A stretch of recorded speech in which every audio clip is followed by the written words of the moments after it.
He was one of the city's most notorious dealers, famous since the 1980s for his murderous ways and mountains of cash and immortalized in dozens of rap songs and the movie Paid in Full. But it all came to an end for Alpo Martinez right here on the streets of Harlem, right where it all began. Las calles de Harlem bullían con una energía única. Vendedores ambulantes pregonaban sus mercancías mientras los sonidos del hip hop emergente se filtraban desde las radios portátiles. Entre la multitud, un joven afroamericano de complexión atlética y mirada intensa caminaba con la seguridad de quien conocía cada esquina, cada callejón, cada secreto de esas calles que pronto lo convertirían en leyenda. Alpo Martínez no era diferente a miles de jóvenes que crecían en los barrios marginales de Nueva York durante los años 80. Nacido en East Harlem el 8 de junio de 1966, Alberto Gedis Martínez creció en un ambiente donde las oportunidades legítimas eran escasas y los modelos a seguir llevaban cadenas de oro y conducían autos lujosos financiados con dinero del crack. Su madre, una mujer trabajadora que luchaba por mantener a flote a su familia, veía con preocupación cómo su hijo se alejaba cada vez más del camino que ella había trazado para él.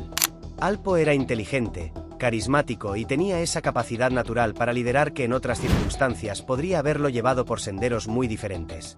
Pero el contexto lo tenía todo en su contra.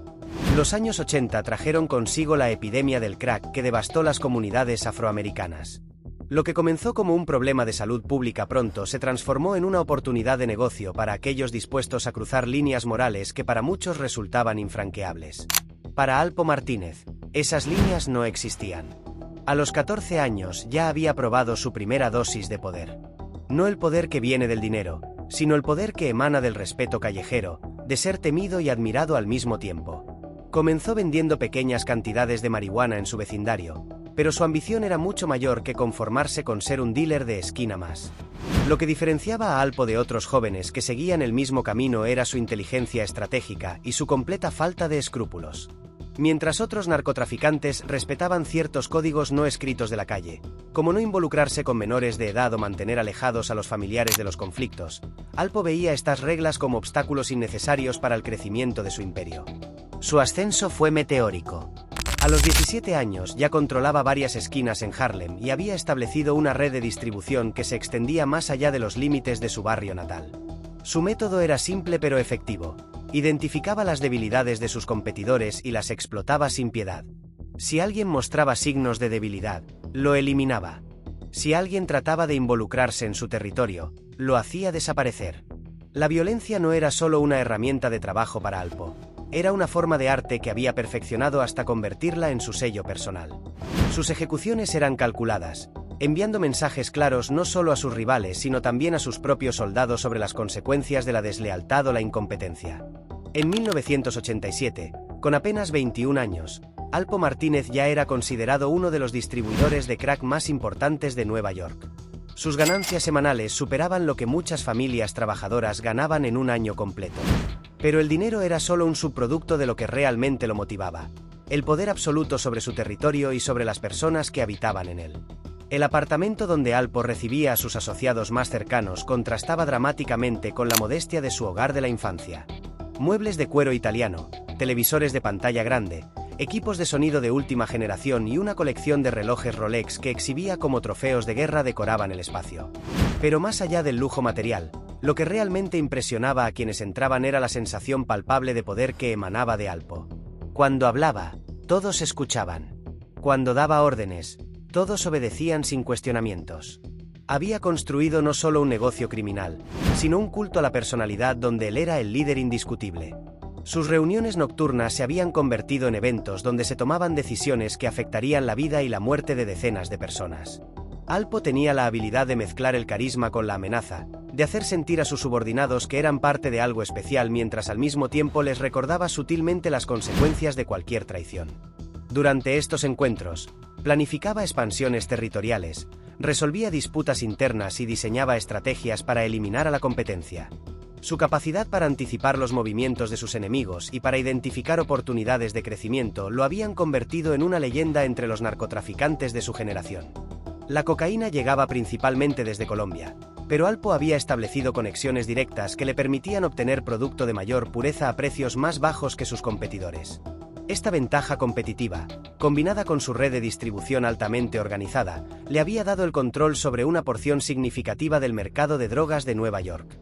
Las calles que durante el día bullían de actividad comercial legítima se transformaban por las noches en el escenario de un negocio mucho más lucrativo y peligroso.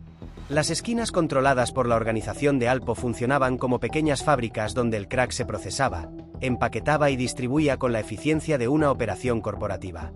Los vendedores, en su mayoría jóvenes de entre 15 y 20 años, habían sido reclutados no solo por su necesidad económica, sino también por su lealtad demostrada hacia Alpo.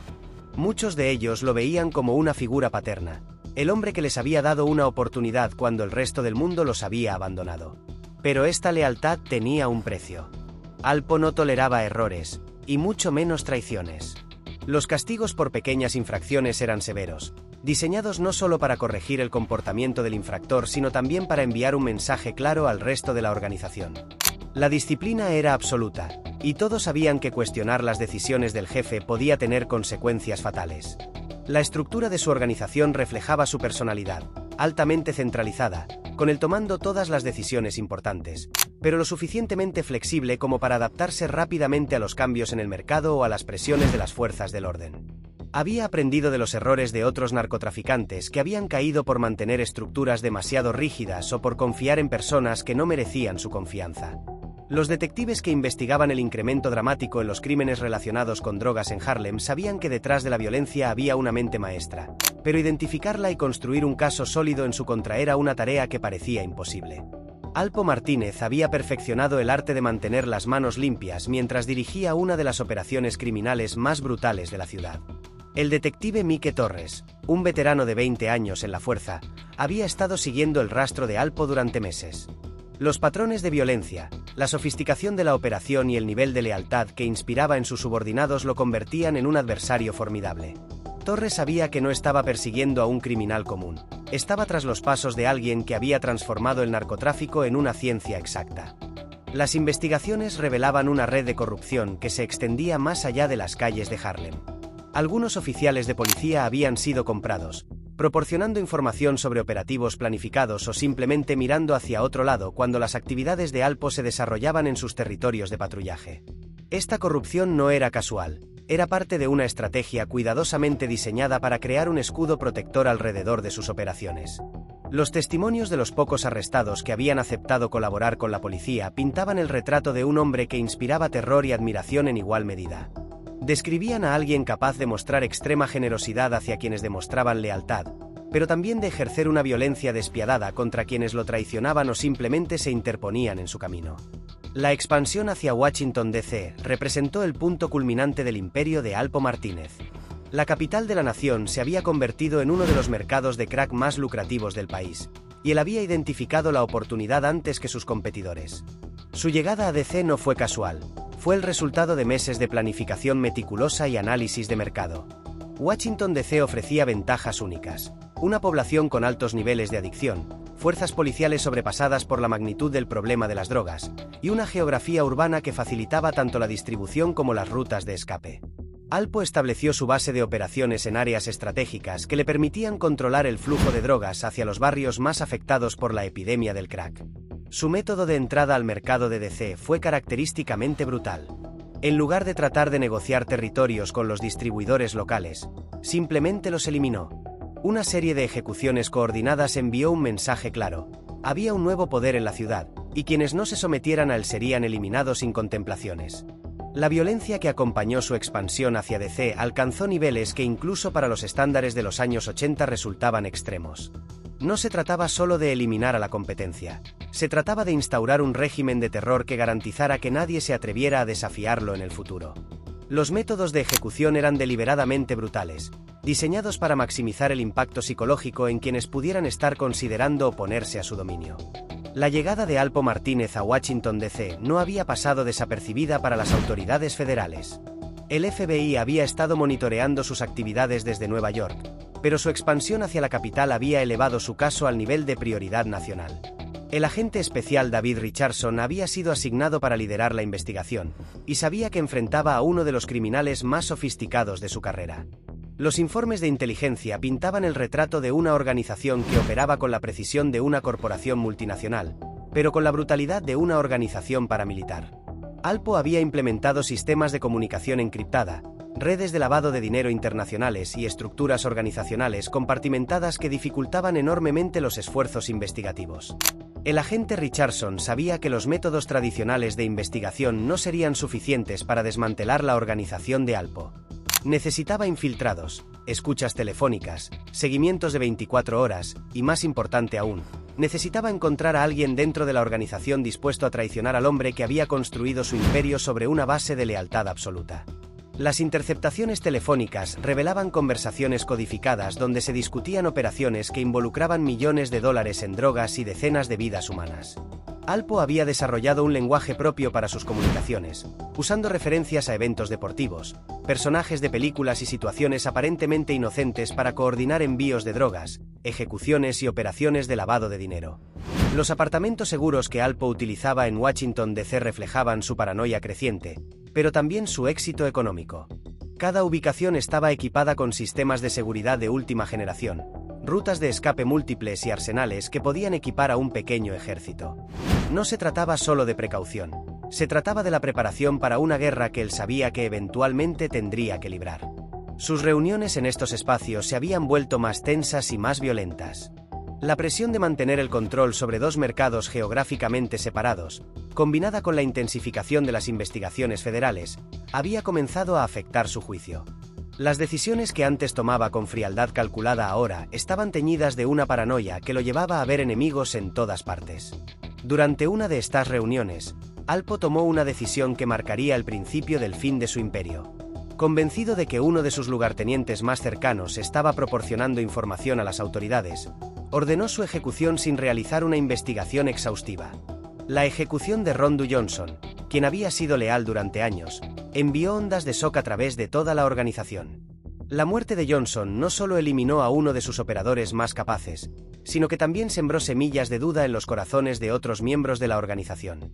Si Alpo podía ordenar la muerte de alguien tan cercano a él basándose únicamente en sospechas, ¿quién estaba realmente seguro? Esta paranoia comenzó a crear fisuras en la estructura que él había construido tan cuidadosamente.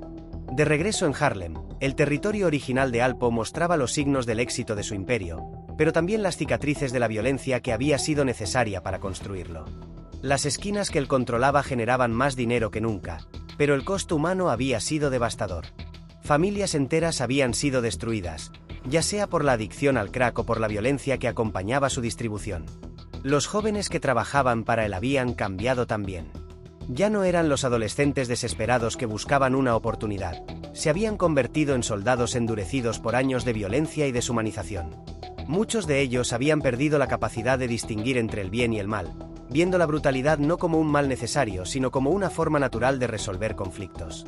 La comunidad había desarrollado una relación compleja con Alpo y su organización. Por un lado, lo temían y resentían por la violencia que había traído a sus calles. Por otro lado, reconocían que había proporcionado empleos y protección a jóvenes que de otra manera habrían estado completamente abandonados por la sociedad. Esta ambigüedad moral complicaba los esfuerzos de las autoridades para obtener la cooperación de la comunidad. Rich Porter había sido uno de los amigos más cercanos de Alpo desde la infancia. Habían crecido en las mismas calles, compartido los mismos sueños de escapar de la pobreza, y habían ingresado juntos al mundo del narcotráfico. Pero mientras Alpo se había enfocado en construir un imperio, Rich había mantenido un perfil más bajo, concentrándose en operaciones más pequeñas pero menos riesgosas. La amistad entre ambos había comenzado a deteriorarse a medida que el éxito de Alpo había crecido.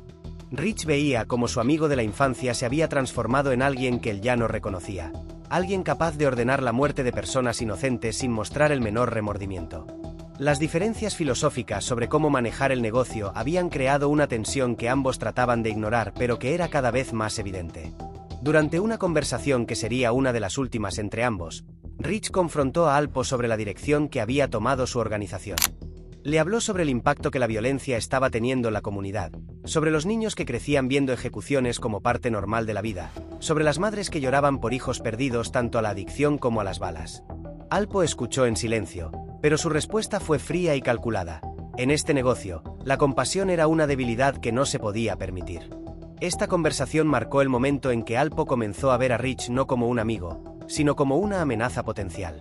La ideología que Rich expresaba podía ser contagiosa, podía llevar a otros miembros de la organización a cuestionar los métodos que habían hecho posible su éxito.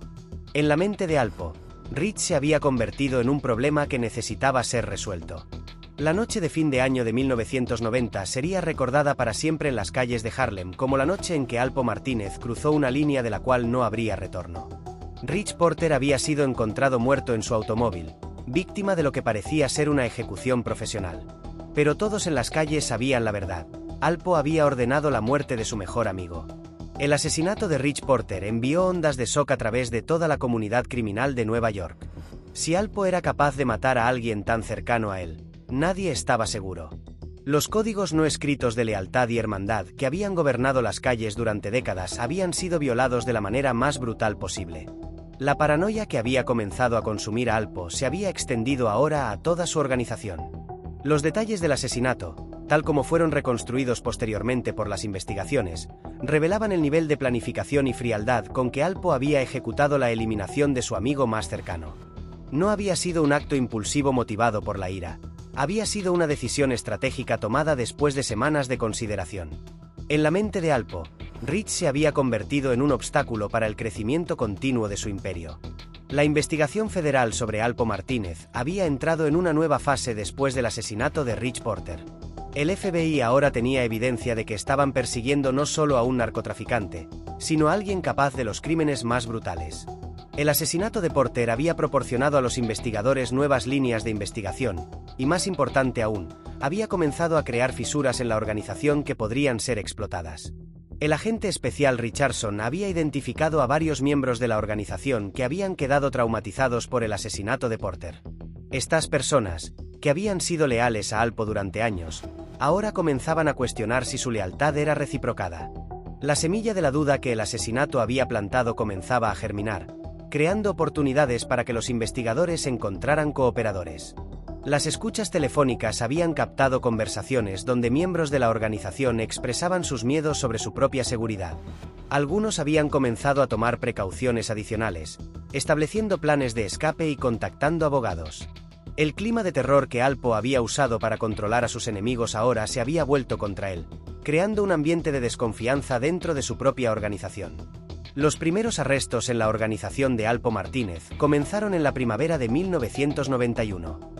Una combinación de trabajo investigativo meticuloso, informantes infiltrados y la creciente disposición de algunos miembros de la organización a cooperar había proporcionado a los fiscales federales la evidencia necesaria para comenzar a desmantelar el imperio. Calvin Ike, uno de los lugartenientes más cercanos a Alpo, fue arrestado en una operación coordinada que también resultó en la incautación de varios kilogramos de cocaína y cientos de miles de dólares en efectivo. Bajo la presión de una posible sentencia de cadena perpetua, Ike tomó la decisión que sellaría el destino de su jefe. Acordó cooperar con las autoridades.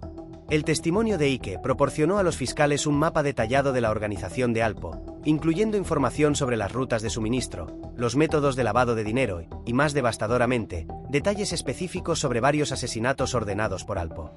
La evidencia que Ike proporcionó era tan comprensiva que los fiscales sabían que tenían un caso prácticamente imposible de defender.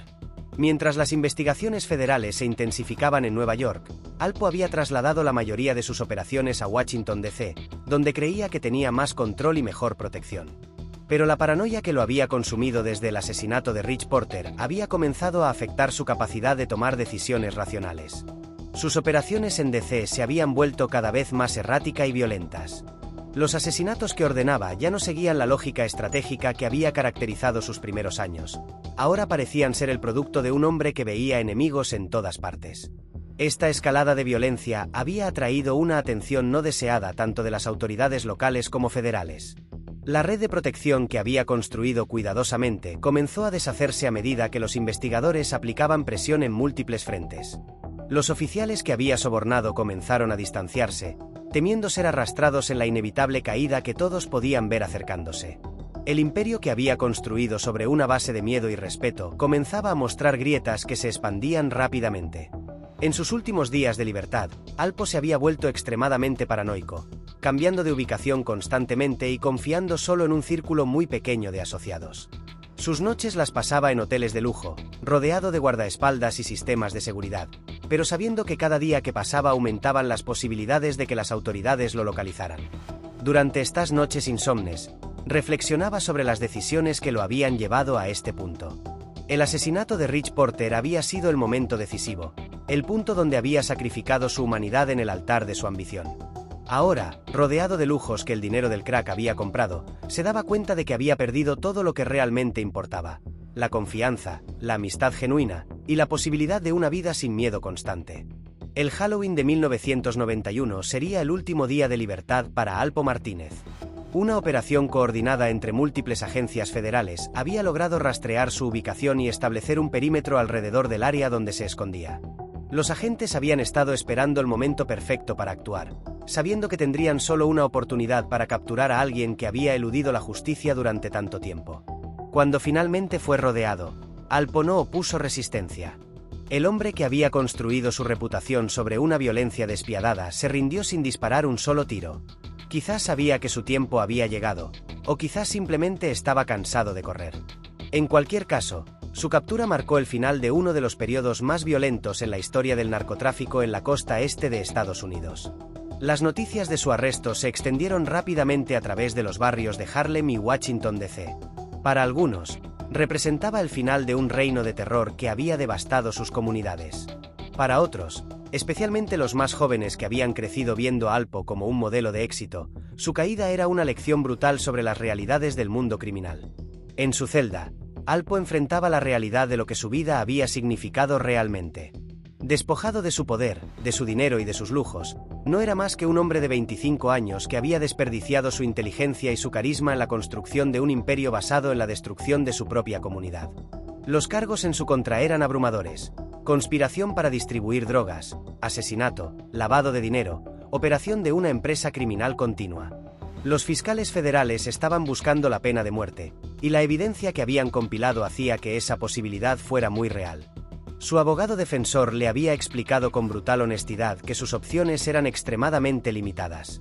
Durante las largas noches en su celda, Alpo comenzó a considerar algo que había sido impensable durante sus años de poder: cooperar con las autoridades. La decisión no era fácil.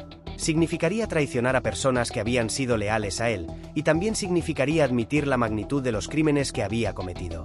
Pero la alternativa era pasar el resto de su vida en prisión, o posiblemente enfrentar la pena de muerte. La decisión de Alpo Martínez de cooperar con las autoridades federales envió ondas de shock a través del mundo criminal. El hombre que había construido su imperio sobre una base de lealtad absoluta ahora estaba proporcionando información detallada sobre docenas de asesinatos, operaciones de narcotráfico y redes de corrupción que se extendían desde Nueva York hasta Washington, D.C. Su cooperación fue extraordinariamente comprensiva. Durante meses de interrogatorios, proporcionó detalles sobre operaciones que las autoridades ni siquiera sabían que habían ocurrido. Sus descripciones de asesinatos eran tan detalladas y precisas que permitieron a los investigadores resolver casos que habían permanecido abiertos durante años. La información que Alpo proporcionó llevó a la captura y convicción de docenas de sus antiguos asociados. Personas que habían confiado en él con sus vidas y sus secretos ahora se encontraban enfrentando sentencias de prisión basadas en su testimonio. El código de silencio que había gobernado el mundo criminal durante décadas había sido roto por uno de sus practicantes más exitosos. El día de la sentencia de Alpo Martínez fue un momento de justicia tanto para las víctimas como para las comunidades que habían sufrido bajo su reinado de terror. Familiares de las víctimas llenaron la sala del tribunal, muchos de ellos viendo por primera vez al hombre que había ordenado la muerte de sus seres queridos. El juez, al pronunciar la sentencia, habló no solo sobre los crímenes específicos que Alpo había cometido, sino sobre el impacto más amplio que sus acciones habían tenido en la sociedad. Sus operaciones habían contribuido a la devastación de comunidades enteras, habían alimentado una epidemia de adicción que había destruido miles de familias, y habían normalizado un nivel de violencia que había traumatizado a una generación completa de jóvenes. La sentencia fue de cadena perpetua más 35 años, pero debido a su cooperación con las autoridades, sería elegible para revisión después de cumplir una porción significativa de su tiempo. Para muchos en la sala del tribunal, especialmente las familias de las víctimas, esta posibilidad de eventual libertad parecía inadecuada dada la magnitud de sus crímenes.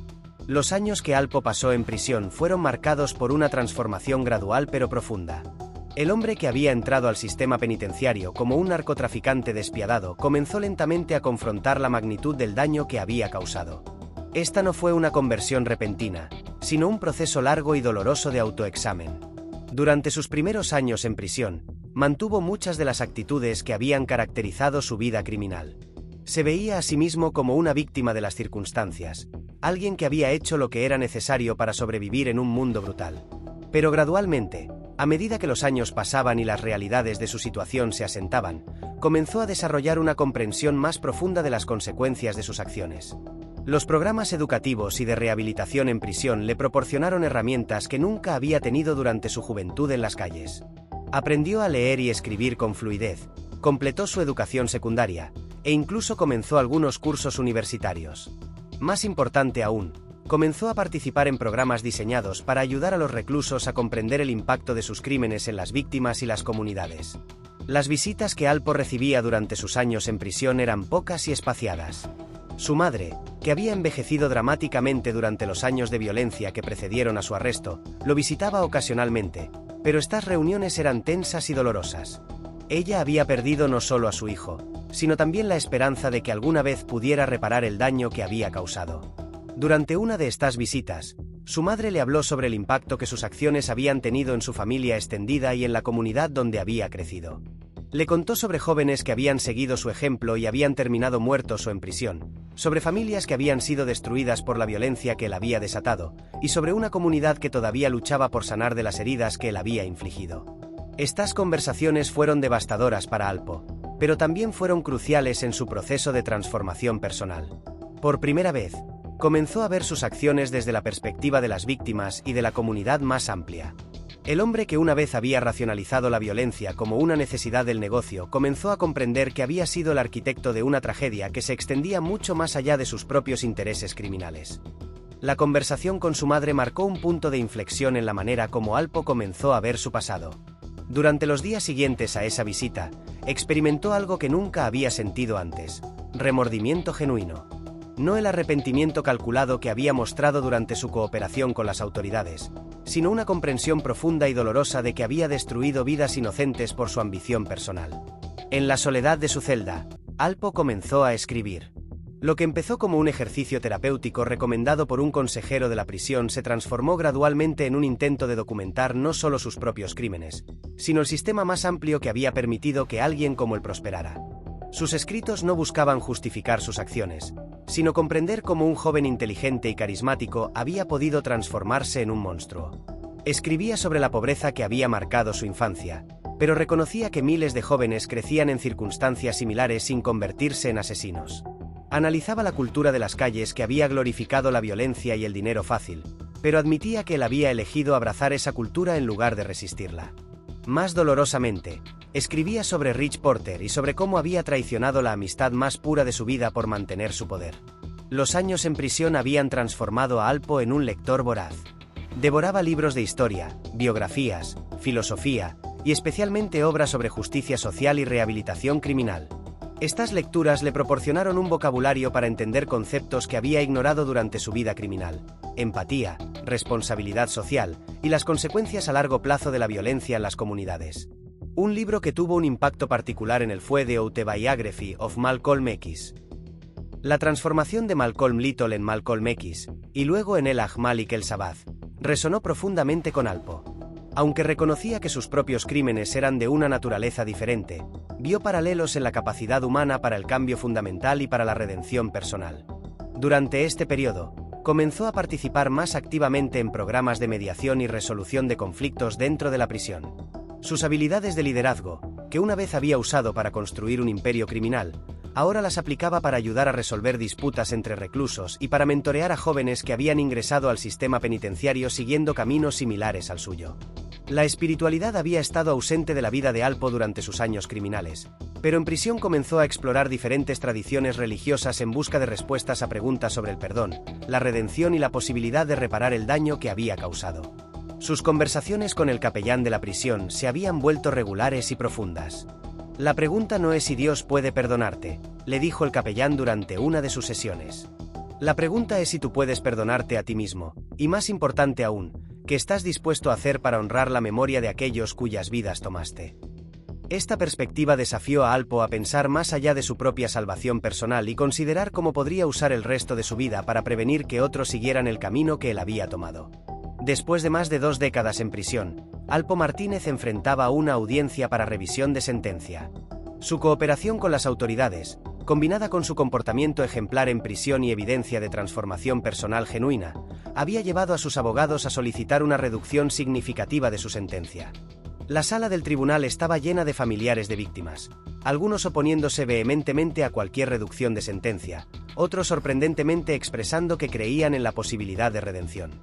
Los fiscales reconocían su cooperación, pero argumentaban que la magnitud de sus crímenes hacía que mereciera pasar el resto de su vida en prisión. Cuando Alpo tuvo la oportunidad de dirigirse al tribunal, sus palabras fueron cuidadosamente elegidas y profundamente sentidas. No trató de minimizar sus crímenes ni de justificar sus acciones pasadas. En cambio, habló sobre la responsabilidad que sentía hacia las víctimas y sus familias, y sobre su deseo de dedicar cualquier tiempo que le quedara de vida a prevenir que otros jóvenes siguieran el camino que él había tomado.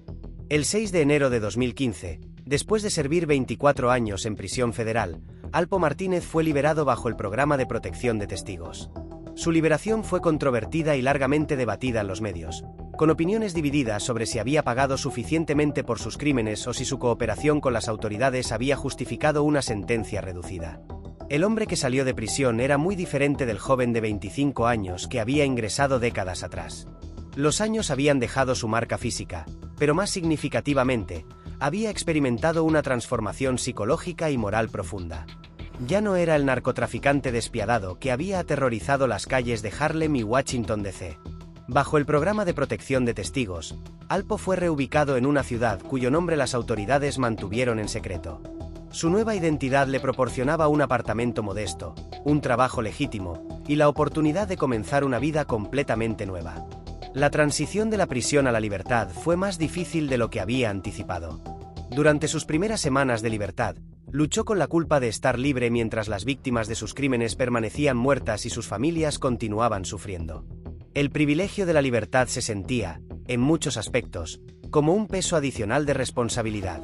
Sabía que cada día libre era una oportunidad que las personas que él había matado nunca tendrían.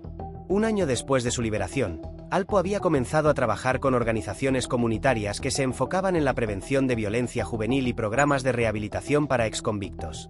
Su experiencia directa con la vida criminal, combinada con su transformación personal, lo convertía en un recurso valioso para jóvenes que enfrentaban las mismas tentaciones que él había enfrentado décadas atrás.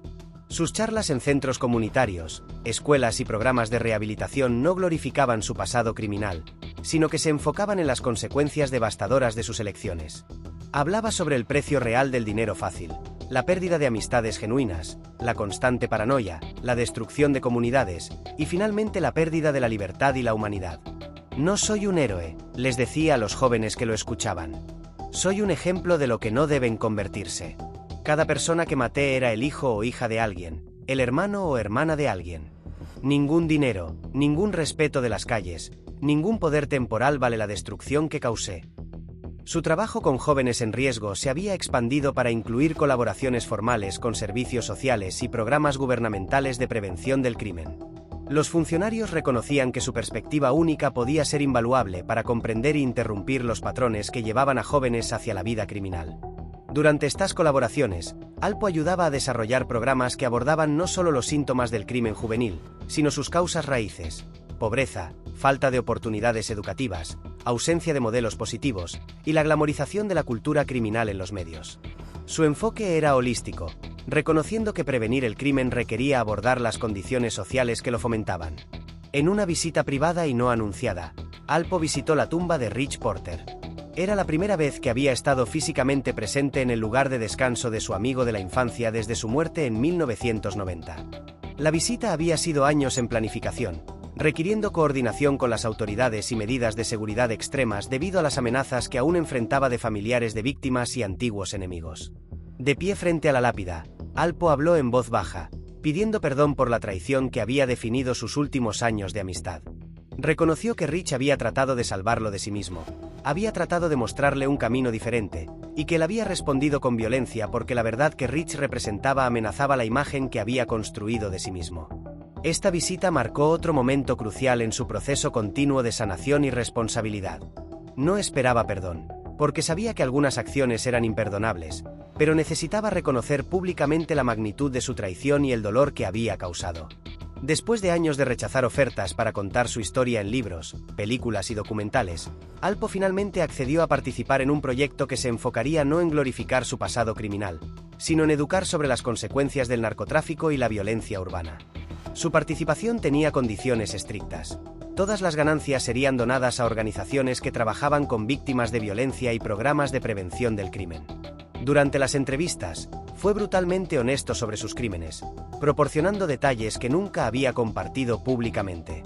Describió no solo los hechos de sus acciones, sino el proceso psicológico que lo había llevado a deshumanizar a sus víctimas y a justificar actos que ahora reconocía como puramente malvados.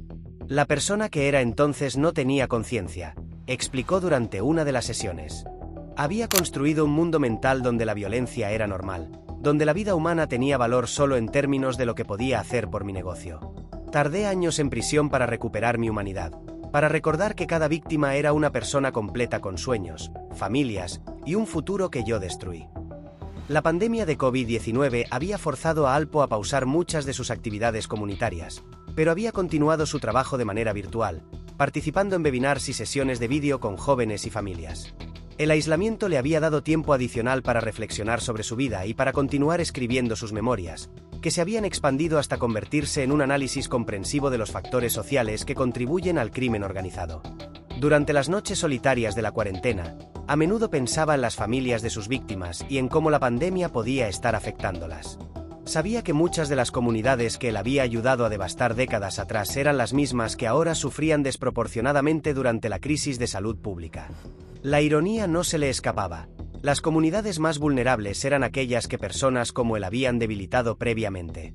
Con la gradual reapertura después de la pandemia, Alpo había reanudado sus actividades comunitarias, pero con precauciones adicionales. Sus apariciones públicas eran menos frecuentes y más cuidadosamente planificadas, tanto por razones de salud como de seguridad. Sin embargo, su compromiso con el trabajo de prevención no había disminuido. Durante un evento comunitario en un parque de una ciudad cuyo nombre permanecía confidencial, Alpo observó a niños jugando y familias disfrutando de actividades normales y saludables. La escena le recordaba lo que las comunidades podían ser cuando no estaban bajo la sombra de la violencia y el tráfico de drogas. Este contraste le proporcionaba motivación continua para su trabajo de prevención. Los años de libertad no habían eliminado las amenazas contra la vida de Alpo. Su cooperación con las autoridades durante los años 90 había resultado en la convicción de docenas de personas, y muchas de ellas, así como sus familias y asociados, aún buscaban venganza. Sus abogados lo mantenían informado sobre amenazas específicas y trabajaban continuamente con las autoridades para asegurar su protección. «Sabías cuando tomaste la decisión de cooperar que esto sería una consecuencia de por vida», le recordó su abogado durante una de sus reuniones regulares. «Pero también sabías que era la única manera de hacer algo positivo con el resto de tu vida». Alpo asentía, comprendiendo que el precio de sus decisiones pasadas incluía no solo el tiempo en prisión, sino una vida permanente bajo amenaza. Una visita de rutina al hospital se había complicado cuando las pruebas revelaron algunas condiciones de salud que requerían tratamiento continuo. Los años en prisión, combinados con el estrés de una vida bajo protección constante, habían cobrado su precio físico. Sin embargo, Alpo veía estos desafíos de salud como recordatorios de la preciosa naturaleza del tiempo que le quedaba.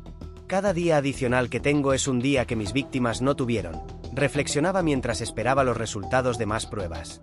Esta perspectiva intensificó su sentido de urgencia sobre maximizar el impacto positivo que podía tener en el tiempo que le quedaba. No se trataba de redimir un pasado irreducible, sino de honrar a las víctimas usando su experiencia para prevenir tragedias futuras. En una decisión que sorprendió a sus contactos en el programa de protección de testigos, Alpo había regresado a Harlem. 30 años después de su arresto, había vuelto a las calles donde había construido su imperio criminal. La decisión era arriesgada y desafiaba las recomendaciones de seguridad, pero había sido motivada por un deseo profundo de confrontar físicamente su pasado. Caminando por las calles que una vez había controlado con terror, observaba cómo el barrio había cambiado y cómo había permanecido igual. Nuevas generaciones de jóvenes enfrentaban muchos de los mismos desafíos que él había enfrentado décadas atrás, Pero también había signos de progreso, más programas comunitarios, mejor iluminación en las calles, y una mayor presencia policial orientada hacia la comunidad en lugar de simplemente represiva. Su visita a Harlem se había extendido por varios días, durante los cuales había logrado reunirse discretamente con algunos líderes comunitarios y trabajadores sociales. Había compartido su perspectiva sobre cómo prevenir que jóvenes siguieran el camino criminal, y había ofrecido financiamiento para programas educativos usando dinero que había ahorrado de su modesto salario y las regalías donadas de su participación en proyectos mediáticos. Mientras conducía por las calles en la tarde del 31 de octubre, reflexionaba sobre cómo su vida había llegado hasta este punto.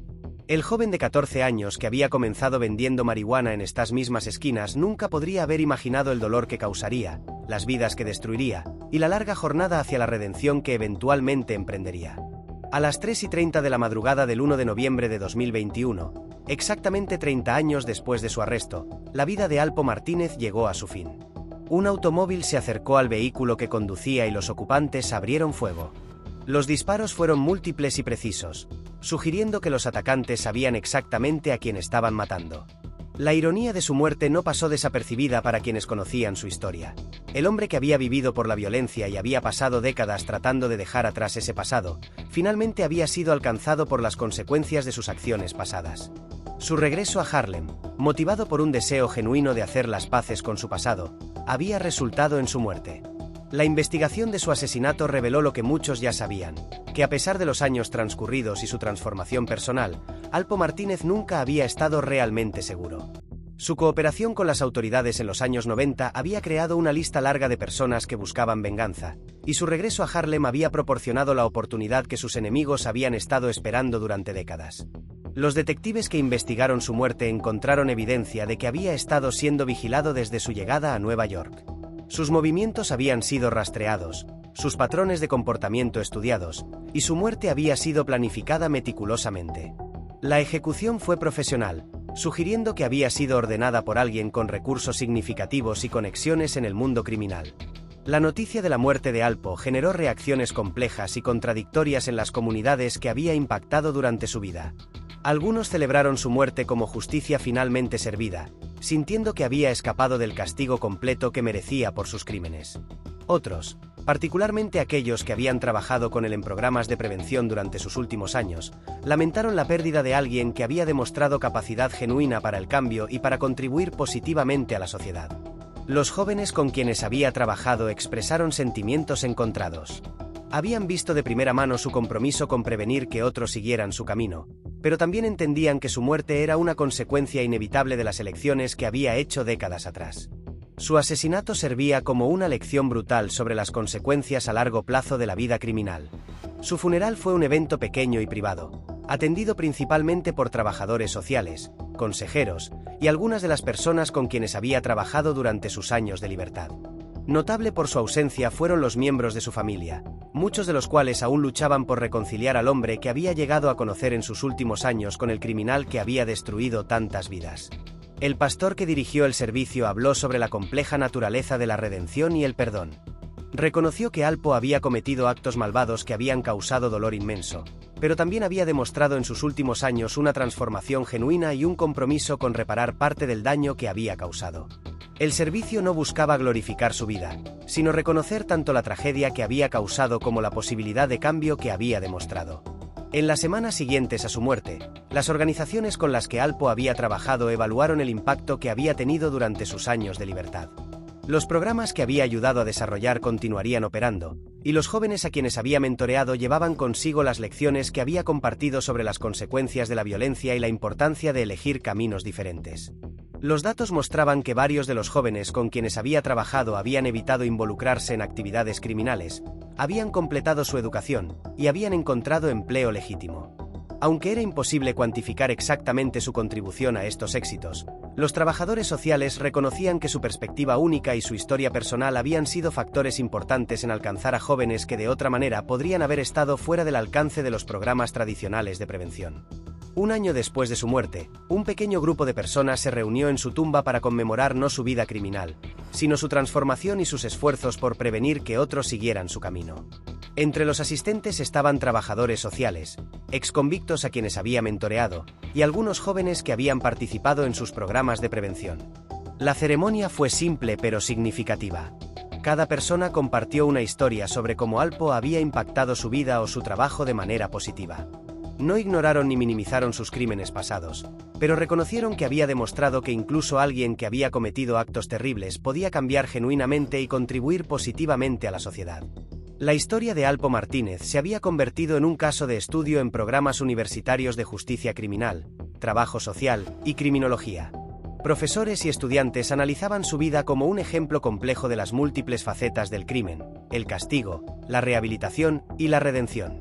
Su historia desafiaba narrativas simples sobre el bien y el mal, forzando a los estudiantes a confrontar preguntas difíciles sobre la naturaleza humana y la posibilidad de cambio. Los debates en estas clases a menudo se centraban en preguntas fundamentales. ¿Era posible que alguien que había cometido actos tan brutales experimentara una transformación genuina? ¿Sus esfuerzos por prevenir que otros siguieran su camino compensaban de alguna manera el daño que había causado? La sociedad tenía la obligación de reconocer y apoyar tales transformaciones, o algunas acciones eran simplemente imperdonables. 3 años después de su muerte, el centro comunitario en Harlem donde Alpo había planeado establecer un programa permanente de prevención de violencia finalmente abrió sus puertas. El programa había sido financiado con fondos que él había dejado específicamente para este propósito, y operaba bajo los principios que había desarrollado durante sus años de trabajo con jóvenes en riesgo. El programa no llevaba su nombre, por respeto a los sentimientos de las familias de las víctimas, pero incorporaba las lecciones que había aprendido sobre cómo alcanzar efectivamente a jóvenes que enfrentaban las mismas tentaciones que él había enfrentado. Los consejeros utilizaban su historia como una advertencia sobre las consecuencias de la vida criminal, pero se enfocaban principalmente en proporcionar alternativas positivas y apoyo para jóvenes que buscaban caminos diferentes. Alpo Martínez murió el 31 de octubre de 2021 en Harlem, Nueva York, a los 55 años.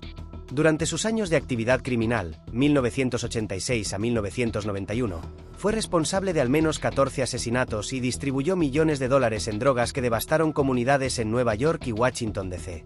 Después de su liberación en 2015, trabajó con organizaciones comunitarias en programas de prevención de violencia juvenil. Sus esfuerzos ayudaron a desarrollar programas que han alcanzado a más de 500 jóvenes en riesgo. Su historia permanece como un recordatorio complejo de las consecuencias devastadoras del crimen organizado, pero también de la posibilidad humana para el cambio genuino y la responsabilidad personal. Las víctimas de sus crímenes nunca fueron olvidadas. Sus familias continúan luchando por sanación y justicia. Sus nombres y sus historias merecen ser recordados junto con cualquier discusión sobre la vida de quien les quitó su futuro. Este relato no busca glorificar la violencia ni romantizar la vida criminal. Su propósito es educar sobre las realidades brutales del narcotráfico y honrar la memoria de aquellos cuyas vidas fueron destruidas por la ambición desmedida y la violencia sin sentido. Que sus historias sirvan como advertencia para futuras generaciones sobre el verdadero costo del dinero fácil y el poder obtenido a través de la destrucción de comunidades y vidas humanas. En memoria de Rich Porter, Rondu Johnson, y todas las víctimas cuyas vidas fueron truncadas por la violencia del narcotráfico. Que descansen en paz.